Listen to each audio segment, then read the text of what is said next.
বেগানা নারীকে বেগানা পুরুষ সালাম দেওয়া জায়েজ না। এই বেআই সাহেব আর বেআইন আসেনি, বেআইনেরে মজা করে সালাম দিবেন না, কারণ সে আপনার বেগানা। নাকি এগানা? বেগানা কারে কয়? যারে বিয়ে করার রাস্তা খোলা, বিবাহ করার। বেগানারে সালাম দেওয়া ইসলামে নিষেধ। নিজের বউরে সালাম দেয় না, বেআইনেরে মজা করে সালাম দেয়। এরকম কপাল ভরা আছে না নাই? আল্লাহ হেদায়াত দান করুন। আর এখন তো সালাম নাই, হ্যালোর ভিতরে এখন আইসা করছে না দুনিয়া। কথার আগে হ্যালো, সালাম টালাম নাই। অথচ পয়গম্বর বলেন আসসালামু ক্বাবলাল কালাম, কথা বলার আগে সালাম দাও। কেমন আছেন? সালাম আলাইকুম না, আসসালামু আলাইকুম ওয়া রাহমাতুল্লাহ। কেমন আছেন? সব উল্টাইয়া চলতেছি, সব উল্টা। নবী বলেন একভাবে চলো, আমরা অন্যভাবে চলি। ইসলামটারে মডেল বানায়, মডেল। আল্লাহ হেদায়াত দান করুন। ইসলামের মডেল বানাবার কোনো রাস্তা খোলা নাই। যা বানানোর আল্লাহ বানায় দিয়েছেন মুহাম্মদের 23 বছরে। এটারে যদি কেউ ঘুরাইতে ফিরাইতে চায় তাহলে কপাল পুড়ে যাবে। খাসারাত দুনিয়া ওয়াল আখিরা, দুনিয়াও বরবাদ, আখিরাতও বরবাদ। আল্লাহ হেদায়াত দান করুন। আজকে বাসায় গিয়ে আম্মা জানরে জিজ্ঞেন, আপনার সন্তানরে দুধ পান করাইতে ওযু করছিল নি? ওরে কিতাবে আছে কোনো মহিলা, ঘরে কেউ নেই, এরপরও যদি মাথার কাফুর রাখে না, ওই ঘরে রিজিকের বরকত থাকে না। কেউ দেখুক আর না দেখুক। পয়গম্বরের স্ত্রী আমাদের আম্মা জান ঘরে বসে আছেন, অন্ধ সাহাবী নবীর বাড়ি ঢুকতেছেন, আম্মা জান তাকাইয়া দেখতেছেন। নবী বলেন চোখকে হেফাজত করো বিবি, চোখ হেফাজত করো। আম্মা জান প্রশ্ন করলেন পয়গম্বর, অন্ধ সাহাবী তো আমগো দেখে না।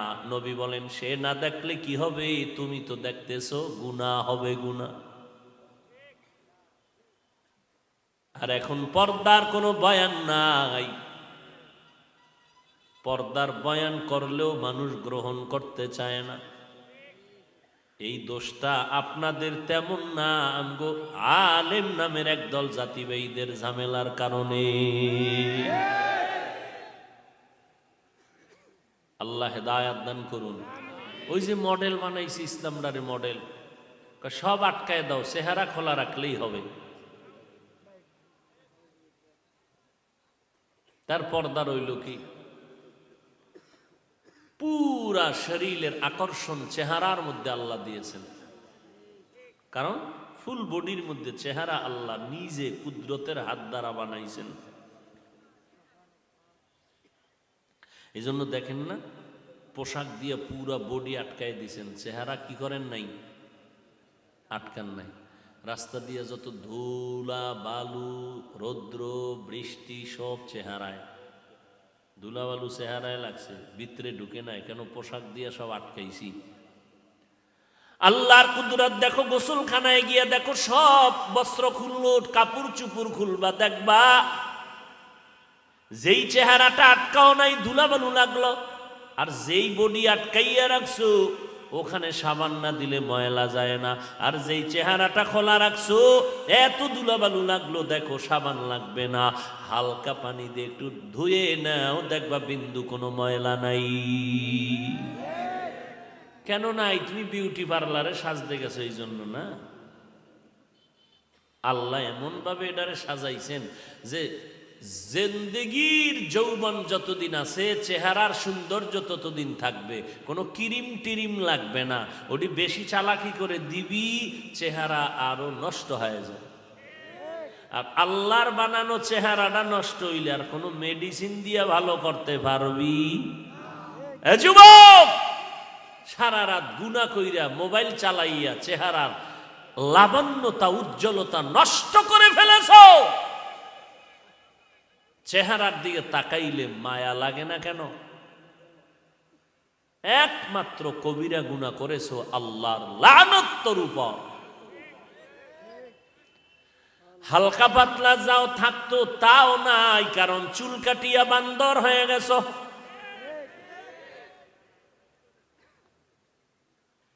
বেঈমানের পা চাটা গোলাম হইয়া চুল কাটছো। বল আল্লাহর বান্দারা, আমার মদিনার নবীর আদর্শে কি চুল কাটার নিয়ম নাই? নবীরটা জবাই করলি, বেঈমানেরটা পালন করলি কেন? আবার বলবি আমি নবীর আশেক, নবী আমারে সুপারিশ করবে। না না, এমন নিমক হারামের সুপারিশ মদিনার নবী করবে না। ওগো নবীর উম্মতেরা, হয়ে আজি দিশাহারা, কোরআন হাদিসের চলো যখন যাহা চায় মনে, নবী বিনে কে তারাবে পুলসিরাত মিজানে, নবী বিনে কে তারাবে পুলসিরাত মিজানে। আমরা যারা নবীর সুন্নত অনুযায়ী চলার চেষ্টা করি, খুব খেয়াল করেন, আমরা যারা নবীর তরিকা অনুযায়ী চলার চেষ্টা করি, যুবকেরা বল, তোরা জাতির ভবিষ্যৎ বল, তোদের চোখের সামনে আমগো সম্মান কি পরিমাণ কমলো? বল, তোমরা নবীর তরিকা বাদ দিয়া কি পরিমাণ সম্মানে আছো, আর আমরা নবীর তরিকা মানতে গিয়া কি পরিমাণ অসম্মানে আছি বলো। তোমার বাবারও ক্ষমতা নাই বলার, বরং আমরা চ্যালেঞ্জ করে বলি, এই জমিনের মধ্যে ইহুদি খ্রিস্টান বেঈমান সব আমার আল্লাহর উল্টা, কোরআনের উল্টা, মাদ্রাসার দুশ্মন, নবীর দুশ্মন। এর মধ্যেও আমরা যারা নবীর তরিকা মানিয়া চলি, ও বাবা তোমরা যারা নবীর তরিকা মানো না, কোন সোরার ঘরের সোরায় জানি বয়ান দিয়া তোমাদের বুঝাইছে নবীর তরিকা মানতে গেলে স্বাধীনতা থাকবে না। বলো বাবা, তোমরা নবীর তরিকা জবাই দিয়া টুপি নাই, দাড়ি নাই, নামাজ নাই, পর্দা নাই, বলো তোমরা কি পরিমাণ স্বাধীনতা নিয়ে চলো, আর আমরা টুপিওয়ালারা, নবীর আদর্শওয়ালারা কি পরিমাণ স্বাধীনতা বাদ দিয়া পরাধীনতার গলায় মালা লাগাইছি বলো। না, আমি হিসাব করে দেখলাম, তোমার সামনে প্লেস করতেছি হিসাব, তুমি নবীর তরিকা বাদ দিয়ে যেমন 3 বেলা খাও, আমরা নবীর তরিকা ঠিক রাখিয়াও তো 3 বেলাই খাই। তুমি আগাইলা কই? বরং তোমার থেকে বেশি খাই, ভালো খাই, পিওর খাই। আর তুমি খাও না পাক, ভাতটা খাইছো পাক, তরকারিও পাক, বাহ্যিক দৃষ্টিতে কিন্তু তোমার আব্বায় কামাই করছে সুদের টাকা, পুরাটাই না পাক। এনে সুদখোর নাই, আল্লাহর লানত। জীবনে নামাজ পড়লে হবে না, সুদের খাতায় নাম থাকলে একটা মোনাজাতও কবুল হবে না, হজ করলে হবে না, দান করলে হবে না, কোরআন খতম করলে হবে না, 24টা ঘন্টার সেকেন্ডে সেকেন্ডে জন্মদাতা বাবার সাথে জিনার গুনাহ হবে মহিলা যদি সুদ খায়, আর পুরুষের গুনাহ হবে গর্ভধারিণী মায়ের সাথে 24 ঘন্টা গুনাহ হবে, 24 ঘন্টা জেনার গুনাহ। আল্লাহ কয় আমি 2 দল মানুষের সাথে যুদ্ধ করার জন্য রেডি। কে রেডি? আল্লাহ। আপনিও রেডি? আল্লাহর সাথে যুদ্ধ করবেন, পারবেন? হ্যাঁ, আল্লাহ বান্দার সাথে যুদ্ধ করা লাগবে কেন? আল্লাহর পাওয়ার কি কম নেই? সিংহে যদি বলে ছাগলের সাথে যুদ্ধ হবে, এটা হয়? এটা তো থাপ্পড় দিলেই তো হয়ে যায়। আল্লাহ বললেন কেন? যে এত তোমার উপরে আল্লাহ অসন্তুষ্ট, বেজার, এটা তীব্রতা দেখাইতে গিয়ে আল্লাহ বলেন যুদ্ধ হবে 2 দল মানুষের সাথে, আমি আল্লাহ রেডি, এবার তোরা রেডি হ। এক দলের কথা আছে কোরআনে, আর এক দলের কথা আছে বুখারী শরীফে। আল্লাহ বলেন যারা সুদের সাথে জড়িত তার সাথে যুদ্ধ করব। ইয়া আইয়ুহাল্লাযীনা আমানুত্তাকুল্লাহ ওয়া যারু মা বাকিয়া মিনার রিবা ইন কুনতুম মুমিনিন ফাইন লাম তাফআলু ফাযানু বিহারবিম মিনাল্লাহি ওয়া রাসূলিহি। নবী জানায়া দেন, হে মুমিন আল্লাহকে ভয় কর, সুদের থেকে নিজের বাঁচাইয়া নে। যদি মুমিন দাবি করো, এরপরও যদি নমরুদের মতো গাদ্দারি করো, বেঈমানের মতো গাদ্দারি করো, এবার রেডি থাক, আমি তোর সাথে যুদ্ধ করব। মায়ের সাথে 24 ঘন্টা জিনা করবি, আর তোরে আমি সালাম দিব না? তোর মতো নিমক হারাম বেঈমান আর কে আছে? তুই মায়ের সাথে জিনা করো 24 ঘন্টা, লজ্জা শরম নাই তোর? অথচ তোমার মতো জীবনে আলিফ বাতা পড়ে নাই, মাদ্রাসায় যায় নাই, ব্যবসা করে চাকরি করে, 5 বেলার নামাজি, হালাল খায় নাই। ওরে দাঁড় করায় তোমারে জুতা মারবে, এই বেঈমান ও পারলো, তুই পারলি না কেন? আর এক দলের সাথে আল্লাহ যুদ্ধ করবেন, এই কথা আছে বুখারী শরীফে, মান আদালি ওয়ালিয়ান ফাকাদ আযানতুহু বিল হারব। যারা আমার ওলিদের সাথে দুশমনি করবে, আমি আল্লাহ তাদের সাথে যুদ্ধ করার জন্য রেডি। এই চরের মানুষেরা যারা বলো আমরা ওলি মানি না, আউলিয়া মানি না, কসম আল্লাহর তোমরা ভণ্ড।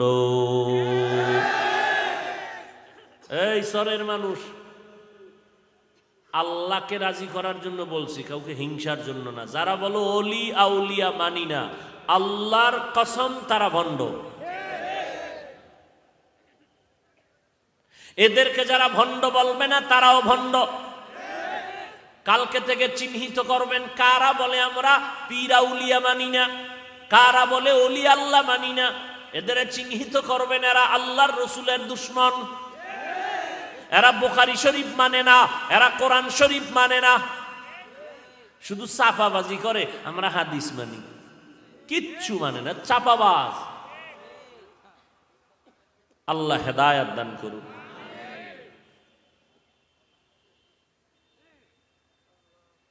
ঈমান আমলের 12টা বাজায় দিত যদি এই জমিনে আহলে হক না থাকতো।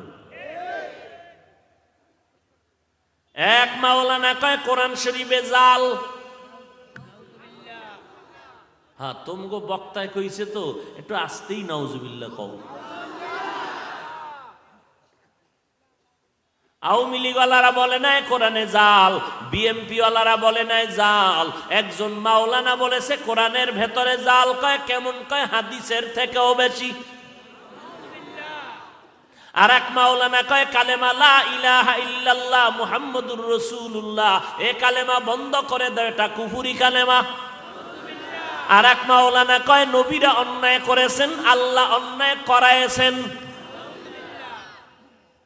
তুমি নাউজুবিল্লাহ কইবা না কইবা না, এটার ফল শুনো, রেজাল্ট নাও। তোমার বক্তায় কালেমার বিরুদ্ধে, কালেমাকে কুফরি, কোরআনে জাল আছে, নবীরা অন্যায় করেছেন বলার কারণে যেমন তোমার বক্তা বেঈমান। তুমি বক্তার মোহাব্বত করে যদি প্রতিবাদ না করে চুপ থাকো, তুমি চুপ থাকার কারণে বেঈমান।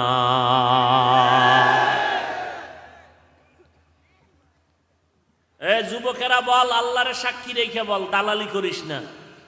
আমাকে দালাল কও না, আমরা দালাল কি? আমরা আওয়ামী লীগের গোলামি করি, বিএমপির গোলামি করি? আমাকে দালাল খাও কেন? আমাকে চেহারা দেখলে দালাল মনে হয়? তোর চেহারায় নামাজ নাই, দাড়ি নাই, টুপি নাই, গাঞ্জা খাও, সুদ খাও, মদ খাও, জবানে গালি, বিড়ি, যা আছে অপকর্ম সব করো। দালাল বললে তোদেরকে বলা যায়, তোদের চেহারায় দালালের গন্ধ লাগে। আমাদের দালাল বলো কেন? বল কোরআনে জাল আছে মানো। যুবকেরা বল, আল্লাহকে সাক্ষী রেখে জিব্বা খোল, কোরআন শরীফে জাল আছে মানো, কালেমা কুফুরি মানো, নবীরা অপরাধ করেছেন মানো। তাহলে আজকে বাসায় গিয়া মোবাইলে খুঁজবি কে বলছে, কোন মাওলানা, এদের চিরতরের জন্য চিহ্নিত করবি। এরা ইসলামের ব্যানারওয়ালা নিকৃষ্ট ভণ্ড, এদেরকে সালাম দেওয়া যাবে না, এদের পেছনে নামাজ পড়লে হবে না।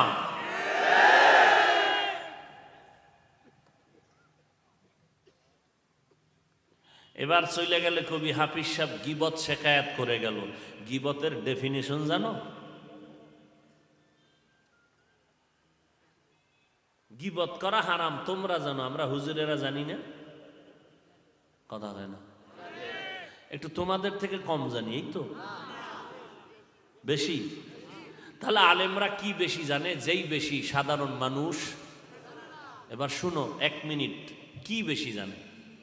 গীবত করা হারাম, গীবত করা হারাম, গীবত করা হারাম, মরা ভাইয়ের গোশত খাওয়ার মতো। আজকে থেকে ভালো করে শুনে নাও, 4 কারণে গীবত করা ওয়াজিব, না করলে গুনাহ হবে। এর মধ্যে একটা কারণ, যারা ইসলামের ব্যানার লাগাইয়া মোমেনের ঈমান আমল চুরি করে, আহলে হক আলেমের দায়িত্ব ওদের নাম ঠিকানা নিয়া ময়দানে উল্লেখ করে দিবে, ওদেরকে সতর্ক করার জন্য। এটা যদি গীবত হয় তাতেও সওয়াব হবে। এইবার বলবা এই হিংসা হিংসা হিংসা, হিংসা কারে কয় জানোনি? এরে আল্লাহর বান্দারা, যদি হিংসা নিয়ে চলতাম, 5 কল্লি মাথায় দিয়া অন্য টুপির বিরুদ্ধে বলতাম, বলছি। অন্তরে যদি হিংসা থাকতো, কওমি মাদ্রাসায় পড়ে আলিয়ার বিরুদ্ধে বলতাম, স্কুল কলেজের বিরুদ্ধে বলতাম, বলেছি। অন্তরে যদি হিংসা থাকতো, দেওবন্দিয়ার কওমি মাদ্রাসায় পড়ার পরে ও আল্লাহর বান্দা অন্যদের বিরুদ্ধে বলতাম, লম্বা জামাটা পরার পরে অন্য পোশাকের বিরুদ্ধে বলতাম, কোনো দিন বলি নাই। সারা বাংলাদেশে একটা দিনও খালি নাই, 365 দিন। ফজরের পরে বয়ান, জোহরের পরে বয়ান, আসরের পরে বয়ান, মাগরিবের পরে বয়ান। মানুষ কয় হুজুর ফজরের আগে দিলে একটু খুশি হইতাম। আমি কেমনে ঘুমাবো না? কয় ঘুমান লাগবে না, ঘুমাইবেন গিয়া কবরে। কি বয়ান যে দেয়! কবরে গিয়ে ঘুমাইবেন, আসেন ফজরের আগে একটু বইসা শুধু দোয়াটা কইরা যাইবেন। সারাটা বছর চিল্লাইয়া চিল্লাইয়া মানুষের তো একদিন এই কথা বলি নাই, চরমনাই না গেলে গুনাহ হবে, তাবলিগে না গেলে গুনাহ হবে, জীবনে এই কথা বলি নাই। কওমি মাদ্রাসায় না পড়লে গুনাহ হবে, একবারও বলি নাই। 5 কল্লি টুপি মাথায় না দিলে গুনাহ হবে, একবারও বলি নাই। সারা দেশটা দৌড়াইয়া 12টা মাস চিল্লাইয়া কি বলতে চাই জানো রে বাবা? 2টা স্লোগান সকলের অন্তরে ঢুকাইতে চাই, 2টা স্লোগান কঠিনভাবে অন্তরে ঢুকাইতে চাই। 1 নাম্বার, জীবনে যতদিন বেঁচে থাকবি গোলামি করবি আমার আল্লাহর, আর আদর্শ মানবি মদিনাওয়ালা নবী।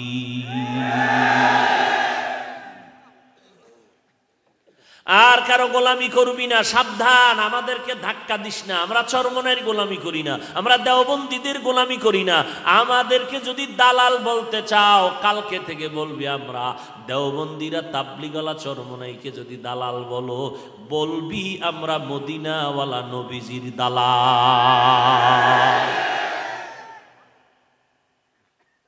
মেজাজটা যেরকম গরম হয় না, রক্ত তো ভিতরে আছে তোর মতো, তোর যেই রকম মেজাজ গরম, এই মেজাজটা যদি আমি কন্ট্রোল না করতাম, তোদের কোন দিন তোরে ডাইল বানাই লেতাম বিদাইয়া। কিন্তু মদিনার দালালি করার কারণে চিন্তা করলাম, নবী 1000 কোটিবার গালি শুনছেন, জবাব দেন নাই।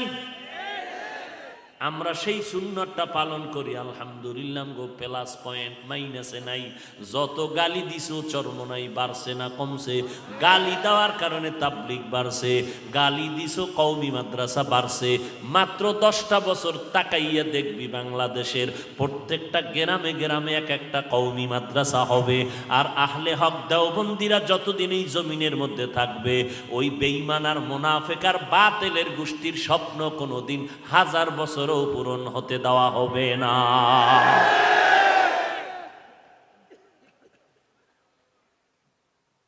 আল্লাহ সারাইছে, দেওবন্দিরা কয় না কালেমা কুফরি। আল্লাহ হাত দিয়ে ফিরাইছে, দেওবন্দিরা কয় না নবীরা অন্যায় করছেন।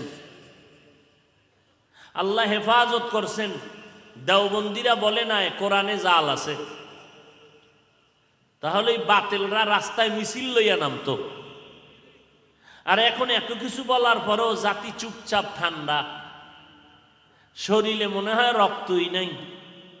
আরে কোরআন যদি জাল হয় তো ইসলাম আর থাকে? আল্লাহ বলতে থাকে কিছু? আমগো জামা কাপড়ের আর কোনো টাইম থাকে? আগুন দিয়ে পুরাইয়া দেওয়া দরকার। যদি কোরআনের উপরে সন্দেহ হয় তো তো ইসলাম শেষ। অথচ জাতি চুপ, কোনো আওয়াজ নাই। আবার চরমনাইকে দালাল বলে, দেওবন্দীদেরকে দালাল বলে। খালি মদিনার নবীর দিকে তাকায় চুপ থাকি, নাইলে আমরা খালি দেওবন্দীরা বাস লইয়া নামলে একটা বদমাশেরও পালাবার কোনো রাস্তা নেই।